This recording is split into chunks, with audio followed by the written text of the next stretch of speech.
সমাধান করতে হলে লাগে বুদ্ধি, জ্ঞান।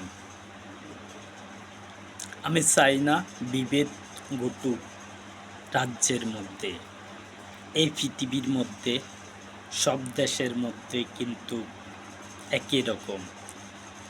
কোনো স্বামী বলতে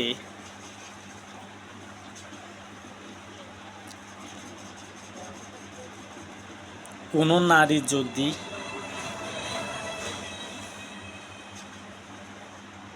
খারাপ কাজ করে,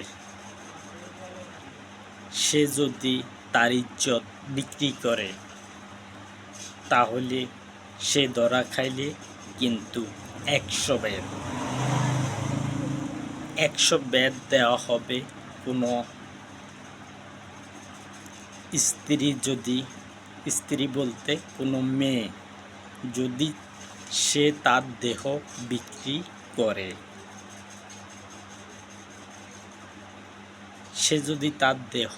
বিক্রি করে, অথবা যদি একজনের সাথে মিলামিশা করে, তাহলে কিন্তু তারা রাজি থাকলে বিবাহ হয়ে যাবে। একজন মেয়ে একজন ছেলে যদি তারা উভয় যদি সম্মত হয়, তাহলে কিন্তু সেইটাই বিবাহ। তারা যদি রাজি থাকে তাহলে এইটি বিবাহ। আমি কিন্তু ফালতু কথা বলছি না, মীমাংসার কথা বলতেছি। রাজ্যের মধ্যে যেন কোনো সমস্যা না হয়। আর এই পৃথিবীতে সবার জন্য একই সিস্টেম। এখানে কোনো ইহুদি, খ্রিস্টান, বৌদ্ধ, এগুলো আমি বলছি না। আমি সবার জন্য একরকম সিস্টেম করতে চাই। আমি কিন্তু সমাধানের কথা বলছি।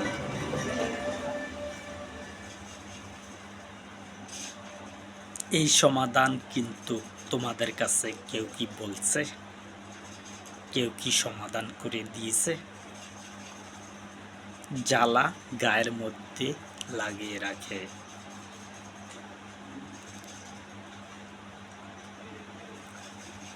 একজন স্বামী যদি তার স্ত্রীকে ছেড়ে দিতে হয়, তাহলে ম্যাক্সিমাম 2-4-5 লাখ টাকা লাগে, অথবা 2-4 ভরি গহনার সমান টাকা লাগে। আরও বেশিও লাগে, আরও কমও লাগে। 4 ভরি গহনার সমান টাকাও দিতে হয়, কিবা আরও কম দিতে হয়, আরও বেশি দিতে হয়।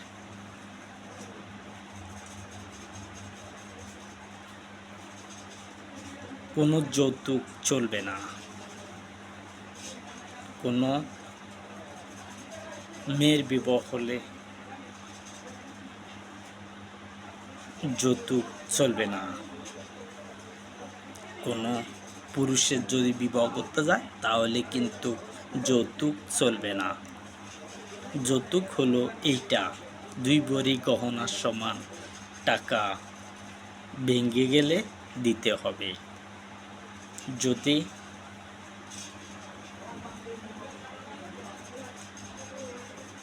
স্ত্রী ছেড়ে দেয়, তাহলে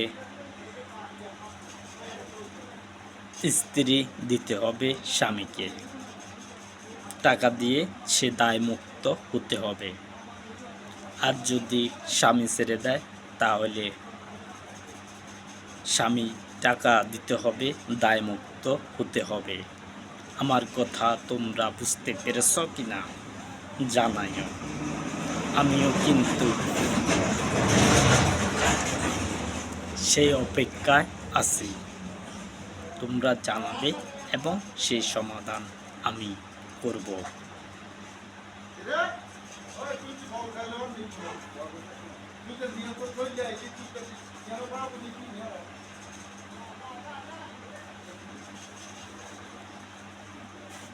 আশা করি এই রাজ্যের মধ্যে আমার কথা চলবে।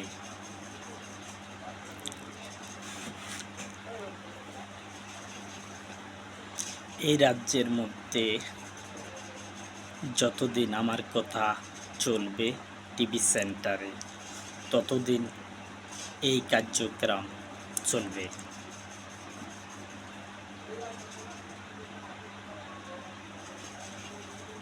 এবং বিবাহ ভাঙাচুরা হবে এইভাবে।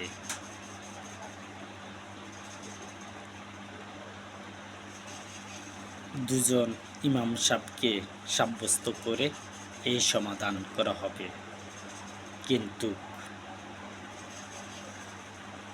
আল্লাহ বিচার সাব্যস্ত কিভাবে করবেন সেটা তোমরা কি জানতে পেরেছ? তোমরা জানতে পারোনি, আমার মাধ্যম দিয়ে জানতে পারবে। এই সমাধান আমার, আমি যে সমাধান করব সেটাতে কোনো সমস্যা হবে না, অন্যায় সমাধান করব না।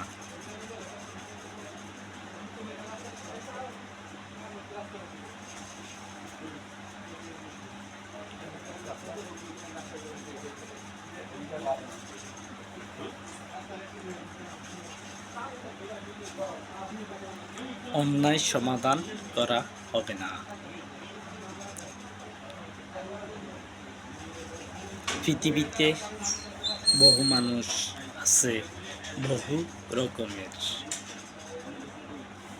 আমি কিন্তু এক সিস্টেমে সমাধান করব।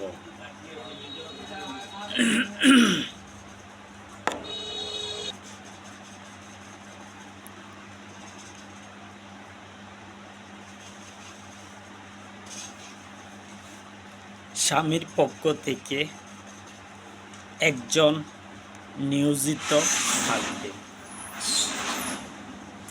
এবং পুরুষের পক্ষ থেকে একজন নিয়োজিত থাকবে, কিন্তু কোনো মেম্বার চেয়ারম্যান বানানো হবে না। এই পৃথিবীতে কোনো দেশের মধ্যে মেম্বার চেয়ারম্যান থাকবে না।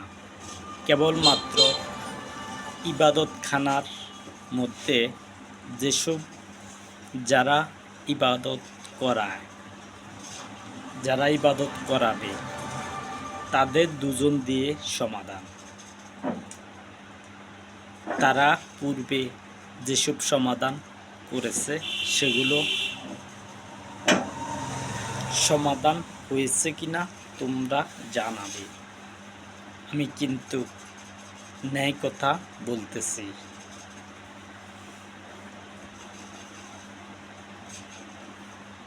ইসলাম ক্ষমতা আসলে এই সিস্টেমে বিবাহ ভাঙচুর হবে, তাছাড়া বিবাহ ভাঙচুর হবে না। কোনো মেয়ে লোক যদি তার দেহ বিক্রি করে, তাহলে কিন্তু তাকে 100 বেত দেওয়া হবে। ধরা খাইলে কিন্তু 100 বেত দেওয়া হবে। যদি দুইজনের সাথে ধরা খায় যে দুইজনের সাথে সে মিলামিশা করেছে, ধরা খাইলে কিন্তু তাকে 100 বেত দেওয়া হবে। এটা কিন্তু ছেড়ে দেওয়া হবে না। আমার দল যদি ক্ষমতা আসে তাহলে এই সিস্টেমে হবে।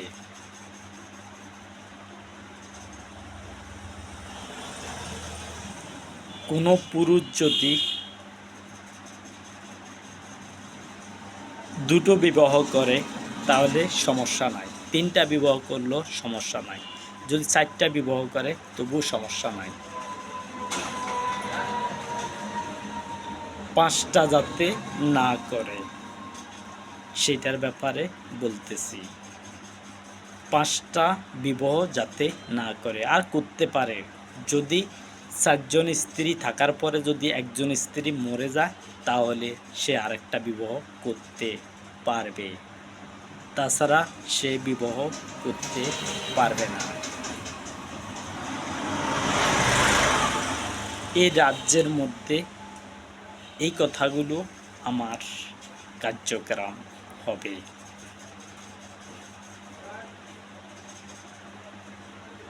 রাজ্য বলতে এই পৃথিবীতে এই সিস্টেম চলবে।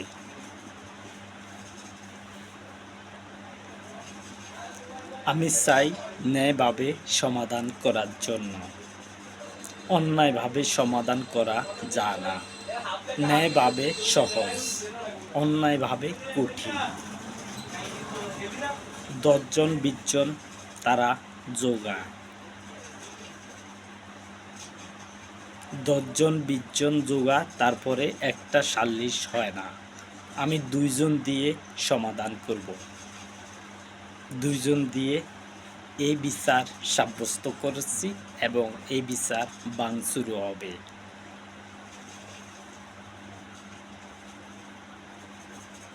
যারা ইবাদত পড়াবে, যারা নামাজ পড়াবে অথবা সালাত পড়াবে, তারা কিন্তু সমাধান করবে। তারাও কিন্তু বোর্ডের মাধ্যমে আসবে, তারা কিন্তু বোর্ডের মাধ্যমে আসবে। আমি প্রত্যেক ইবাদতখানা থেকে 10 জন লোক নেব আমার পক্ষ থেকে। 10 জনের ভিতরে প্রধান ব্যক্তি কিন্তু সেখানে ইবাদত করাবে।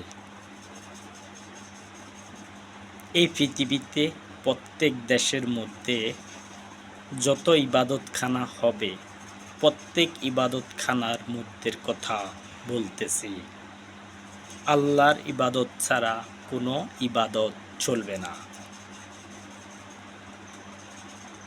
অন্য কোনো ইবাদত চলবে না, কেবলমাত্র আল্লাহর ইবাদত করা যাবে। বুত পূজা, ওই পূজা, এই পূজা হবে না। সেগুলো যদি তারা কিছু করতে পারে করবে, আমি কিন্তু সেগুলো হতে দিব না। বুত পূজা করক, সেটা আমি চাই না। আল্লাহর বাহিরে কোনো ইবাদত হোক, সেটা আমি চাই না। যদি চাই তাহলে কোনটা? তোমরা যদি ন্যায় কথা কয়া যদি আমাকে বাধা দিতে পারো তাহলে দিতে পারো। অন্যায় কথা দিয়ে সমাধান করা যায় না, ন্যায় কথা দিয়ে সমাধান করা যায়।